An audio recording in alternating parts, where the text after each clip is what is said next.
इमाम अबू हनीफा रहमहुल्लाह ताला जाफर मंसूर बादशाह था। उसने इमाम साहब को बुलाया, बुलाकर कहा आपको हम काजी उल कुज़ा बनाते हैं। काजी उल कुज़ा मामूली सीट है, आज कौंसलर की सीट पे सारी दुनिया लड़ रही है। कौंसलर की सीट पर क्या कुछ होता है, वो क्या है, काजी उल कुज़ा बनाया जा रहा है, चीफ जस्टिस बनाया जा रहा है, मुल्क का बिला शिरकते गैरे चीफ जस्टिस बनाया जा रहा है।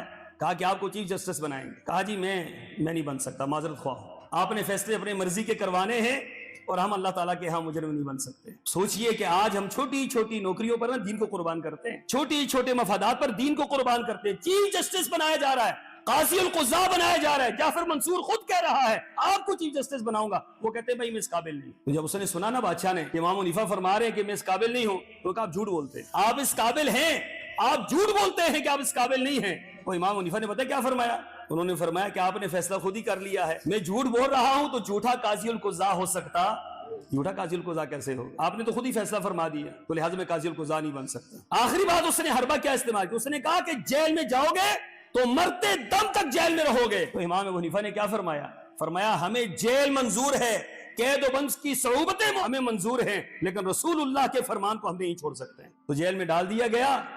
दुनिया का जनाजा, लोगों के जनाजे घरों से उठते, इमाम अबू हनीफा रहमतुल्लाह अलैह का जनाजा वो जेल से उठाया गया था, जेल में फौत हुए, जेल से जनाजा उठाया गया और फिर बाहर लाकर दफनाया गया। ये वो लोग थे कि जो समझते थे कि अल्लाह के रसूल सल्लल्लाहु अलैहि वसल्लम की हदीस के सामने, अल्लाह के रसूल सल्लल्लाहु अलैहि वसल्लम की दीन के सामने हम कोई बात नहीं कर सकते। इन्होंने दीन को जिंदा रखा, इन्होंने इस्लाम को जिंदा रखा। आई मामूली मामूली बात होती है, हम तावीलात निकालते हैं, हम कहते हैं यार ये बहुत जरूरी है, मानना पड़ेगा, ये मसला मानना पड़ेगा, ना करें ये बात बयान, फितना उठता है, लोगों में इख्तलाफ पैदा होता है, रिश्तेदार नाराज होते हैं, अजीज नाराज होते हैं, अल्लाह नाराज हो, अल्लाह का रसूल नाराज हो, दीन इस्लाम पर कदगन आए, हर मामला खराब हो, वो हमें मंजूर है, लेकिन माशरे के अंदर हमारे तल्लुकात खराब नहीं होने चाहिए।